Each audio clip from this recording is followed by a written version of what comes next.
Chapter 36. Triumph. The dread tribunal of 5 judges, public prosecutor, and determined jury, sat every day. Their lists went forth every evening, and were read out by the jailers of the various prisons to their prisoners. The standard jailer joke was, "Come out and listen to the evening paper. You inside there?" Charles Evrémonde, called Darnay. So at last began the evening paper at law force. When a name was called, its owner stepped apart into a spot reserved for those who were announced as being thus fatally recorded. Charles Evrémonde, called Darnay, had reason to know the usage. He had seen hundreds pass away, so his bloated jailer, who wore spectacles to read with, glanced over them to assure himself that he had taken his place, and went through the list, making a similar short pause at each name. There were 23 names, but only 20 were responded to, for one of the prisoners so summoned had died in jail and been forgotten, and 2 had already been guillotined and forgotten. The list was read. In the vaulted chamber where Darnay had seen the associated prisoners on the night of his arrival. Every one of those had perished in the massacre. Every human creature he had since cared for and parted with had died on the scaffold. There were hurried words of farewell and kindness, but the parting was soon over. It was the incident of every day, and the Society of Law Force were engaged in the preparation of some games of forfeits and a little concert for that evening. They crowded to the grates and shed tears there, but 20 places in the projected entertainments had to be refilled, and the time was, at best, short to the lock-up hour, when the common rooms and corridors would be delivered over to the great dogs who kept watch there through the night. The prisoners were far from insensible or unfeeling.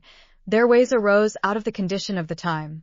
Similarly, though with a subtle difference, a species of fervor or intoxication known, without doubt, to have led some persons to brave the guillotine unnecessarily and to die by it, was not mere boastfulness, but a wild infection of the wildly shaken public mind. In seasons of pestilence, some of us will have a secret attraction to the disease, a terrible passing inclination to die of it.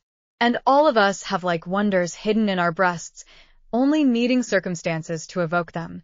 The passage to the conciergerie was short and dark.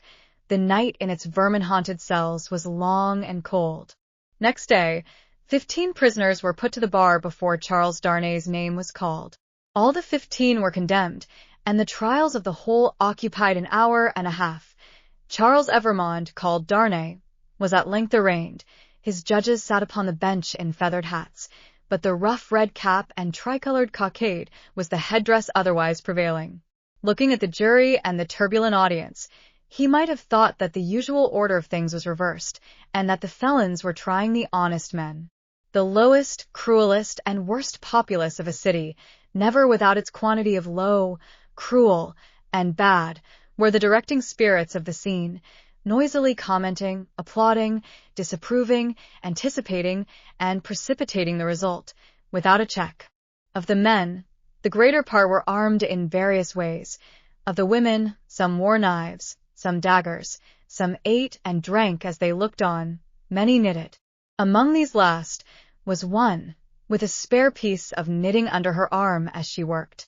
She was in a front row, by the side of a man whom he had never seen since his arrival at the barrier, but whom he directly remembered as Defarge. He noticed that she once or twice whispered in his ear, and that she seemed to be his wife, but what he most noticed in the 2 figures was that although they were posted as close to himself as they could be, they never looked towards him. They seemed to be waiting for something with a dogged determination, and they looked at the jury, but at nothing else. Under the president sat Dr. Manette, in his usual quiet dress. As well as the prisoner could see, he and Mr. Lorry were the only men there, unconnected with the tribunal, who wore their usual clothes, and had not assumed the coarse garb of the Carmagnole. Charles Evrémonde, called Darnay, was accused by the public prosecutor as an emigrant, whose life was forfeit to the Republic, under the decree which banished all emigrants on pain of death. It was nothing that the decree bore date, since his return to France. There he was, and there was the decree. He had been taken in France, and his head was demanded. "Take off his head," cried the audience. An enemy to the Republic. The president rang his bell to silence those cries, and asked the prisoner whether it was not true that he had lived many years in England. Undoubtedly it was. Was he not an emigrant then? What did he call himself? Not an emigrant, he hoped. Within the sense and spirit of the law, why not? The president desired to know, because he had voluntarily relinquished a title that was distasteful to him and a station that was distasteful to him and had left his country. He submitted before the word emigrant in the present acceptation by the tribunal was in use, to live by his own industry in England, rather than on the industry of the overladen people of France. What proof had he of this? He handed in the names of 2 witnesses, Théophile Gabelle and Alexander Manette, but he had married in England? The president reminded him, true, but not an Englishwoman, a citizeness of France? Yes. By birth, her name and family? Lucy Manette, only daughter of Dr. Manette, the good physician who sits there. This answer had a happy effect upon the audience. Cries and exultation of the well-known good physician rent the hall. So capriciously were the people moved, that tears immediately rolled down several ferocious countenances which had been glaring at the prisoner a moment before, as if with impatience to pluck him out into the streets and kill him. On these few steps of his dangerous way, Charles Darnay had set his foot according to Dr. Manette's reiterated instructions. The same cautious counsel directed every step that lay before him, and had prepared every inch of his road. The president asked, why had he returned to France when he did, and not sooner? He had not returned sooner, he replied, simply because he had no means of living in France, save those he had resigned. Whereas, in England, he lived by giving instruction in the French language and literature. He had returned when he did, on the pressing and written entreaty of a French citizen, who represented that his life was endangered by his absence. He had come back to save a citizen's life, and to bear his testimony, at whatever personal hazard, to the truth. Was that criminal in the eyes of the Republic? The populace cried enthusiastically, no, and the president rang his bell to quiet them, which it did not, for they continued to cry no, until they left off, of their own will. The president required the name of that citizen. The accused explained that the citizen was his first witness. He also referred with confidence to the citizen's letter, which had been taken from him at the barrier, but which he did not doubt would be found among the papers then before the president. The doctor had taken care that it should be there, had assured him that it would be there, and at this stage of the proceedings it was produced and read. Citizen Gabelle was called to confirm it, and did so. Citizen Gabelle hinted, with infinite delicacy and politeness, that in the pressure of business imposed on the tribunal by the multitude of enemies of the Republic with which it had to deal, he had been slightly overlooked in his prison of the Abbaye, in fact, had rather passed out of the tribunal's patriotic remembrance, until 3 days ago, when he had been summoned before it, and had been set at liberty on the juries declaring themselves satisfied that the accusation against him was answered. As to himself, by the surrender of the citizen Evrémonde, called Darnay, Dr. Manette was next questioned.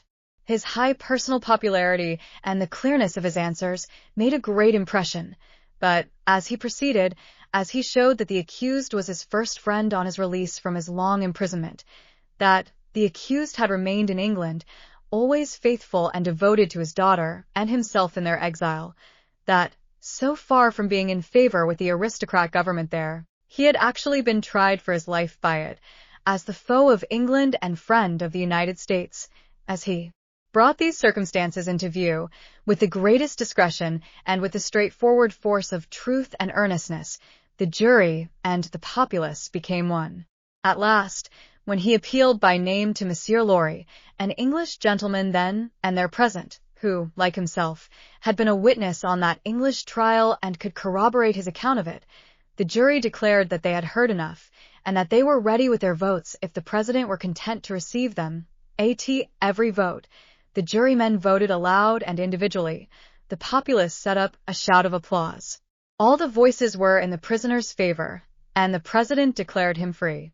Then began one of those extraordinary scenes with which the populace sometimes gratified their fickleness, or their better impulses towards generosity and mercy, or which they regarded as some set-off against their swollen account of cruel rage.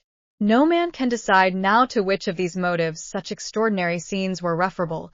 It is probable to a blending of all the three, with the second predominating. No sooner was the acquittal pronounced than tears were shed as freely as blood at another time, and such fraternal embraces were bestowed upon the prisoner by as many of both sexes as could rush at him, that after his long and unwholesome confinement he was in danger of fainting from exhaustion, nonetheless because he knew very well that the very same people, carried by another current, would have rushed at him with the very same intensity, to rend him to pieces and strew him over the streets. His removal, to make way for other accused persons who were to be tried, rescued him from these caresses for the moment. 5 were to be tried together, next, as enemies of the Republic, forasmuch as they had not assisted it by word or deed. So quick was the tribunal to compensate itself and the nation for a chance lost, that these 5 came down to him before he left the place, condemned to die within 24 hours. The first of them told him so, with the customary prison sign of death, a raised finger, and they all added in words, "Long live the Republic." The 5 had had, it is true, no audience to lengthen their proceedings, for when he and Dr. Manette emerged from the gate, there was a great crowd about it, in which there seemed to be every face he had seen in court, except 2, for which he looked in vain. On his coming out, the concourse made at him anew, weeping, embracing, and shouting, all by turns and all together, until the very tide of the river on the bank of which the mad scene was acted seemed to run mad, like the people on the shore. They put him into a great chair they had among them, and which they had taken either out of the court itself, or one of its rooms or passages. Over the chair they had thrown a red flag, and to the back of it they had bound a pike with a red cap on its top. In this car of triumph, not even the doctor's entreaties could prevent his being carried to his home on men's shoulders, with a confused sea of red caps heaving about him, and casting up to sight from the stormy deep such wrecks of faces, that he more than once misdoubted his mind being in confusion, and that he was in the tumbrel on his way to the guillotine, wild dream-like procession. Embracing whom they met, and pointing him out, they carried him on, reddening the snowy streets with the prevailing Republican color, in winding and tramping through them, as they had reddened them below the snow with a deeper dye. They carried him thus into the courtyard of the building where he lived. Her father had gone on before, to prepare her, and when her husband stood upon his feet, she dropped insensible in his arms. He held her to his heart, and turned her beautiful head between his face and the brawling crowd, so that his tears and her lips might come together unseen. A few of the people fell to dancing. Instantly, all the rest fell to dancing, and the courtyard overflowed with the carmagnole. Then, they elevated into the vacant chair a young woman from the crowd to be carried as the goddess of liberty, and then swelling and overflowing out into the adjacent streets, and along the river's bank, and over the bridge, the carmagnole absorbed them every one, and whirled them away, after grasping the doctor's hand, as he stood victorious and proud before him, after grasping the hand of Mr. Lorry, who came panting and breathless from his struggle against the waterspout of the carmagnole, after kissing little Lucy, who was lifted up to clasp her arms round his neck, and after embracing the ever-zealous and faithful Pross who lifted her, he took his wife in his arms and carried her up to their rooms. "Lucy, my own, I am safe. Oh, dearest Charles, let me thank God for this on my knees as I have prayed to him." They all reverently bowed their heads and hearts. When she was again in his arms, he said to her, "And now speak to your father, dearest. No other man in all this France could have done what he has done for me." She laid her head upon her father's breast, as she had laid his poor head on her own breast, long, long ago. He was happy in the return he had made her. He was recompensed for his suffering. He was proud of his strength. "You must not be weak, my darling," he remonstrated. "Don't tremble so. I have saved him.